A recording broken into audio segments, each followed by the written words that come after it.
समित ऋषि की कुटिया के अंदर प्रवेश होकर समित ऋषि समाधि लेके बैठे हैं। और जब भजन में बैठे हो, कथा कीर्तन में बैठे हो, कोई आता रहे कोई जाता रहे, किसी की तरफ ध्यान मत देना। तार टूट जाएगा, कनेक्शन हट जाएगा, बोले शंकर भगवान। और कथा का फल नहीं मिलेगा, तार कभी टूटने मत देना। समित ऋषि भी समाधि लेके भजन में बैठे हैं। राजा परीक्षित को क्रोध आ गया। समित ऋषि ने मेरा अपमान कर दिया, मुझे आसन नहीं दिया, मुझे पीने को पानी नहीं दिया। भक्तों याद रखना, जो अपनी ज्यादा जय जयकार भी करवाता है उसका भी एक दिन पतन हो जाता है। बोले शंकर भगवान की। ज्यादा मत से टकाने भी ठीक नहीं, जो सब सलामी करो, है ना, एक दिन पतन हो जाता है। लेकिन राजा परीक्षित के सर के ऊपर कलयुग बैठा है, क्रोध आ गया। इस ऋषि ने मेरा अपमान कर दिया। और राजा परीक्षित ने क्या किया, क्रोध की अग्नि में जल रहे हैं, क्योंकि क्रोध अग्नि से भी तेज होता है, ये जीवन को जला देता है। तो क्रोध जीव को अपने बस में कर लेता है, इसको त्याग कल्याण हो जाएगा। और राजा परीक्षित ने क्रोध की अग्नि में जलते हुए एक मरा हुआ सांप उठाया और समित ऋषि के गले में डाल दिया। ये सारा काम करके राजा परीक्षित जब महल में पहुंचे, मुकुट को निकाल के रखा। कलयुग जब उतरा, राजा परीक्षित पछताने लगे, अनर्थ हो गया, मैंने तो समित ऋषि के गले में मरा हुआ सांप डाल दिया। लेकिन अब पछताए हो तो क्या, जब चिड़िया चुग गई थी। कर्म करने के बाद क्या पछताना, पहले सोचो इस कर्म का फल क्या होगा, मुझे कौन सा कष्ट होगा, कौन सी सजा मिलेगी। ये कर्म करने से पहले जीव को सोच लेना चाहिए। और जंगल के बीच में समित ऋषि के पुत्र श्रृंगी ऋषि बड़े क्रोध वाले,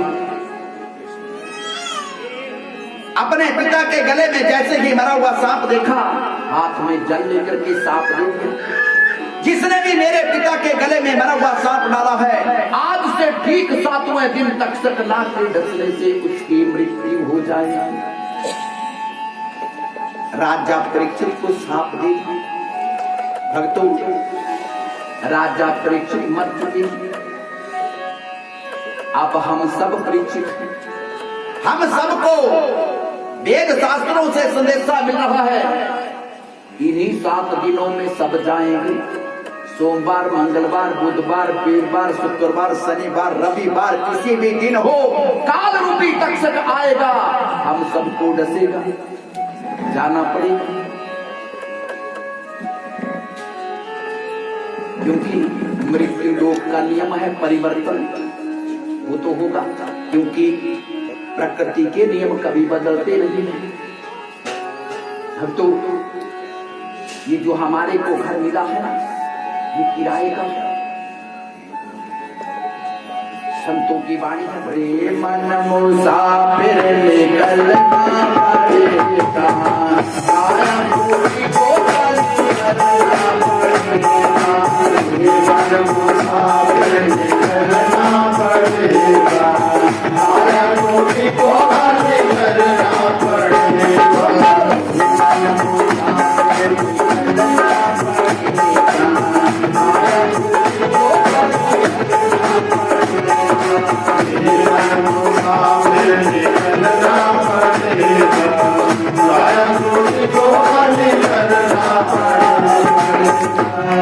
एक दिन जाना पड़ेगा।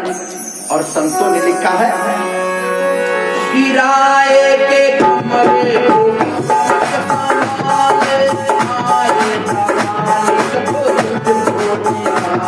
किराए के कमरे को अब तक संभाले, आएगा मालिक वो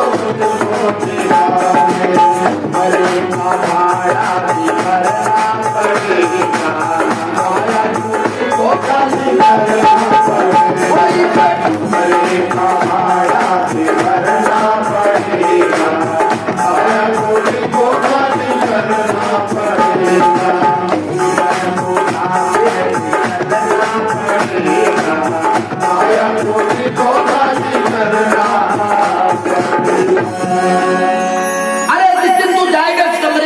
भी देना पड़ेगा भाई।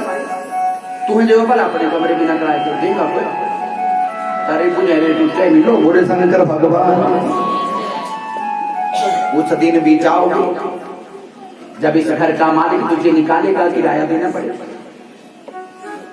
कहां से दोगे? रास्ते सब रोकी रे बोले शंकर भगवान। आंगन बांट लीजिए। तुझे कहां मिलेगा रास्ता जब तूने किसी को रास्ता नहीं दिया? तुझे भी नहीं मिलेगा रास्ता। कभी रोकना नहीं, रास्ता बनाओ, क्योंकि जो रास्ता बनाता है उसी को रास्ता।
हमारे तीसरे दिन की कथा समाप्त हो चुकी है। तो इस तरह से भक्तजन सभी लाइन वाइज माथा टेकते हुए आप देख सकते हैं मेरे पीछे किस तरह से।